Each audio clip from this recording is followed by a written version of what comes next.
Iran's military has accused the United States of negotiating with itself over the conflict in the Middle East. A spokesperson added, "Someone like us will never come to terms with someone like you."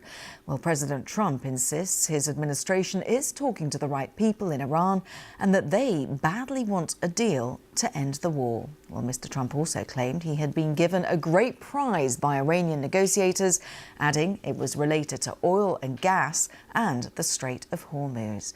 Iran has said what it called non-hostile vessels can pass through the strait, which is critical to the global economy. Well, from Washington, David Willis begins our coverage. Amid talk of peace, the war continues in the Middle East.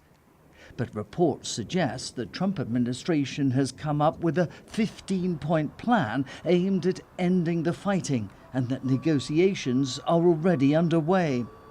Pakistan, which acted as intermediary, is offering to host peace talks, and President Trump says Iran is desperate for a deal.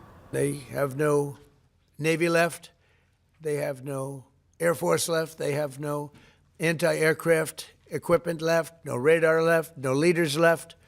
The leaders are all gone. Nobody knows who to talk to. But we're actually talking to the right people, and they want to make a deal so badly. He followed that with the startling claim that Iran had already agreed to abandon its nuclear ambitions and added that they had given the US a gift. Actually, they gave us a present, and the present arrived today. And it was a very big present worth a tremendous amount of money. And I'm not going to tell you what that present is, but it was a very significant prize. All the president would say is that it was related to this vital stretch of waterway, the Strait of Hormuz, and the oil and gas that passes through it. Iran has now said it will allow so-called non-hostile vessels to pass through here safely, provided they coordinate with Iranian authorities. Tehran is yet to comment on the latest claims by President Trump, having previously denied that any such negotiations were taking place. And amid all the talk of peace, the US is deploying more troops to the Middle East. The amphibious assault vessel USS Tripoli is en route from Japan, leading one of 2 Marine Expeditionary Units, and an elite contingent of paratroopers is on its way from the 82nd Airborne Division. Meanwhile, Iran continues to lash out at its neighbours, a reminder that for all the talk of negotiation, this conflict is far from over. David Willis, BBC News. So let's get the very latest. We can cross over to Doha. Our security correspondent Frank Gardner is there. And Frank, once again, different competing narratives about this war. Where are we with what is happening? Who's talking to who? So I think what is happening is that messages are being passed from the United States indirectly to Iran via intermediaries like Pakistan, Turkey and Egypt. That's happening. That's not the same as negotiations. And I think what we're seeing is that the White House appears to be, and certainly this is what people here think, rather inflating the passage of messages into the idea of some kind of a deal, because that's being vigorously denied by Iran. And I have to say that the best way to drive Iran away from a deal is to keep saying publicly that Iran is desperate for a deal. That's not going to appeal to this very stubborn, defiant, and surprisingly resilient Iranian regime, which is essentially now the Iranian Revolutionary Guards Corps, because the supreme leader, Ali Khamenei, is gone. He's been assassinated. We haven't seen from his successor, Mujtaba Khamenei. He's not appeared in public. So we've got to assume that the military, the hardcore Iranian Revolutionary Guards Corps, are in charge. They've spread out their control laterally, horizontally, as it were, amongst the 31 provinces. They're still acting on orders. They've got extraordinary resilience. They are in control largely of the Strait of Hormuz. They are charging shipping $2 million a time for every vessel that comes through there, saying, you can come through, you can't, you're an aggressor, you belong to an aggressor state, you don't. They're exporting over 1 million barrels a day of their own Iranian oil through the Strait of Hormuz to China and to India.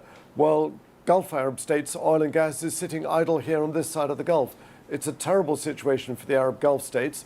It's a pretty strong one for Iran, and the US is not, despite what it says, achieving its aims in this war. So, Frank, just help us to understand, as you say, Iran has these 31 provinces. All of these provinces have their own effective Iranian Revolutionary Guard Corps. Who is in charge of the overall, if you like, the federal part of it? Because there's got to be somebody heading this. We know that Mujtaba Khamenei is not seen. Is there one person that is overseeing all of this? To be honest, I think that's probably a question you need to put to an Iranian expert, of which I'm not. But we do know that prior to his assassination a few days ago, Ali Larijani, not a Ayatollah, Ali Larijani, who was the secretary of the Supreme National Security Council in Iran, a very experienced former Speaker of Parliament, but he was certainly reported to be overall running the conduct of the war. Other reports are saying that Mohammed Ghalibaf is a Speaker of the Parliament, is in some way in charge, but I think we're perhaps looking at it through the wrong lens. Iran planned for this day. It had wargamed and practiced and rehearsed for this day. All those IRGC commanders in the 31 provinces are acting on pre-existing orders that have been left by the Supreme Commander, the Supreme Leader, Ali Khamenei, before he died. And until those orders are countermanded, they are going to carry on with the existing orders they've got, firing drones and missiles at targets at this side of the Gulf. Intermittent. I mean, we haven't been struck here in Qatar since last week, since about Thursday.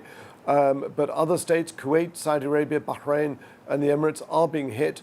And most importantly, the Strait of Hormuz is being partially strangled by Iran, only allowing through its own oil to its own friends.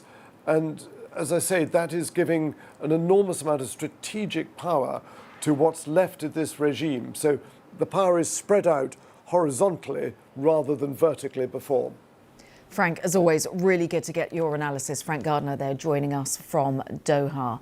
Well, let's cross over to Dubai now and get the very latest from there. Azadeh Mashiri, my colleague there, is there. So, Azadeh, obviously, we've got these conflicting messaging coming from the Trump administration, coming from the Iranian regime. The Gulf states obviously watching to see how this will unfold. Absolutely, because Iran's control of the Strait of Hormuz is so essential and is having such huge ramifications on the way these Gulf countries have modeled their economies. Energy sector is hugely important and they depend on that shipping lane for their exports. And so they're going to be watching these conflicting reports. It's said that they're not as involved as they typically would be. Qatar, Oman, usually essential to this. Pakistan, not too much of a surprise that it could reportedly be involved given the relationship between the military chief there and Donald Trump. Asim Munir and Donald Trump have had multiple conversations and meetings in the past year. What's concerning is that it's unclear who the White House is actually negotiating with, and as Frank mentioned, who is actually in charge. Yes, this is a regime that has been built on survival. We've seen that it's willing to sustain a huge amount of pain and damage to its economy via sanctions and also suffering amongst its people. We've seen that through the brutal crackdowns that this regime has unleashed on the people as early as January most recently. But you've also got these new leaders at the top. Donald Trump has said, oh, well, there has been a sort of regime change. These are new leaders at the top. We've killed the others. But who are these new leaders? If you look at the trifecta of names that is getting repeated here, most recently Mohammad Bagher Zoghats, who's replaced Ali Larijani on the Supreme National Security Council. Of course, Supreme Leader Mujtaba Khamenei, and whatever health he is, he's just lost multiple family members, including his father, killed by these U.S.-Israeli strikes. And then you've also got Mohammed Ghalibaf, Bagher Ghalibaf, who is the head of who's the Speaker of Parliament. All three of these people have very strong links with the Islamic Revolutionary Guards, hardline figures. And so in some ways, what you're seeing happen is exactly what Iranians I've spoken to inside the country and many Iran watchers around the world have warned against. The idea of the Revolutionary Guards, these hardliners, suddenly getting more control of the country, just as people from the outside are pushing for regime change. Azadeh, as always, thank you very much. Azadeh Moshiri there joining us from Dubai in the UAE. A lot to discuss.